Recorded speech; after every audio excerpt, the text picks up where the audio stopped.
Hello friends, അസ്സലാമു അലൈക്കും. Rabies കിച്ചണിലേക്ക് എല്ലാവർക്കും സ്വാഗതം. ഇന്ന് ഞാൻ വന്നിട്ടുള്ളത് വെർമിസെലിയും തേങ്ങാപ്പാലും വെച്ചിട്ട് 10 മിനിറ്റിൽ ചെയ്തെടുക്കാൻ പറ്റിയിട്ടുള്ള ഒരു സ്വീറ്റ് റെസിപ്പിയുമായിട്ടാണ്. അപ്പോൾ അതെങ്ങനെയാണ് ചെയ്തെടുക്കുന്നതെന്ന് നോക്കാം. അതിനു വേണ്ടിയിട്ട് 150 ഗ്രാം വെർമിസെലി ഇതുപോലെ ഒന്ന് ചെറുതായി മുറിച്ച് വെച്ചിട്ടുണ്ട്. ആദ്യം തന്നെ വെർമിസെലി ഒന്ന് വേവിച്ചെടുക്കണം. ഒരു പാനിൽ വെർമിസെലി മുങ്ങിക്കിടക്കാൻ പാകത്തിൽ വെള്ളം എടുത്തിട്ടുണ്ട്.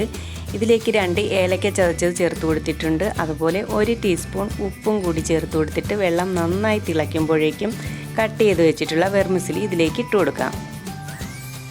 ഇതിനൊന്നും പ്രത്യേകിച്ചൊരളവൊന്നുമില്ല. നമുക്ക് എത്രത്തോളം വെർമിസെലി വേണോ അതനുസരിച്ചിട്ട് വെർമിസെലി എടുക്കാം. വെർമിസെലി മുങ്ങിക്കിടക്കാൻ പാകത്തിൽ വെള്ളം എടുക്കാൻ ശ്രദ്ധിച്ചേക്കണം.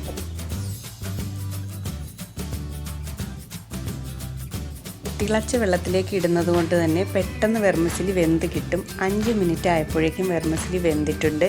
ഇനി ഫ്ലെയിം ഓഫ് ചെയ്തിട്ട് ഈ വെർമിസെലി വെള്ളം വാർന്ന് മറ്റൊരു പാത്രത്തിലേക്ക് എടുക്കുകയാണ്. വെള്ളം വാർന്നതിന് ശേഷം വീണ്ടും ഞാൻ ആ വേവിച്ചെടുത്ത പാത്രത്തിലേക്ക് തന്നെ ഇട്ട് കൊടുത്തിട്ടുണ്ട്. ഇനി ഒരു പാൻ ചൂടാകുമ്പോഴേക്കും അതിലേക്ക് 1 ടേബിൾ സ്പൂൺ നെയ്യ് ചേർത്ത് കൊടുക്കുന്നുണ്ട്. ഇതിലേക്ക് കുറച്ച് കാഷ്യൂസും പിന്നെ അല്പം മുന്തിരി കൂടി ഇട്ട് ഞാനൊന്ന് ഫ്രൈ ചെയ്തെടുക്കുന്നുണ്ട്.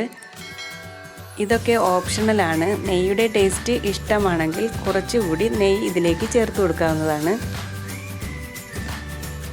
ഇപ്പോൾ ഇതിവിടെ ഫ്രൈ ആയി വന്നിട്ടുണ്ട്. ഇതൊരു സൈഡിലേക്ക് മാറ്റി വയ്ക്കാം. നേരത്തെ തയ്യാറാക്കി വെച്ചിട്ടുള്ള വെർമിസെലിയിലേക്ക് 1 കപ്പ് തേങ്ങാപ്പാൽ ഞാൻ ഒഴിച്ചു കൊടുക്കുകയാണ്. പിന്നീട് ഇതിലേക്ക് മധുരത്തിന് ആവശ്യമായിട്ടുള്ള പഞ്ചസാര ചേർത്ത് കൊടുക്കാം. ഞാനിവിടെ 6 ടേബിൾ സ്പൂൺ പഞ്ചസാരയാണ് ചേർത്ത് കൊടുത്തിട്ടുള്ളത്. ഇതെല്ലാം കൂടി നന്നായിട്ടൊന്ന് മിക്സ് ചെയ്തെടുക്കാം. ഈ ഒരു സ്വീറ്റ് കൈ കൊണ്ടോ അല്ലെങ്കിൽ സ്പൂൺ കൊണ്ട് കോരി കഴിക്കാവുന്ന രീതിയിലോ അല്പം തിക്കായിട്ടാണ് ഇരിക്കേണ്ടത്. പഞ്ചസാരയും പാലും കൂടി നന്നായി മിക്സായി കഴിഞ്ഞു കഴിഞ്ഞാൽ പിന്നീട് ഇതിലേക്ക് നമുക്ക് നേരത്തെ വറുത്ത് വെച്ചിട്ടുള്ള അണ്ടിപ്പരിപ്പും മുന്തിരിയും ആ നെയ്യോടുകൂടി ചേർത്ത് കൊടുത്തിട്ട് നന്നായിട്ടൊന്ന് മിക്സ് ചെയ്തെടുക്കാം.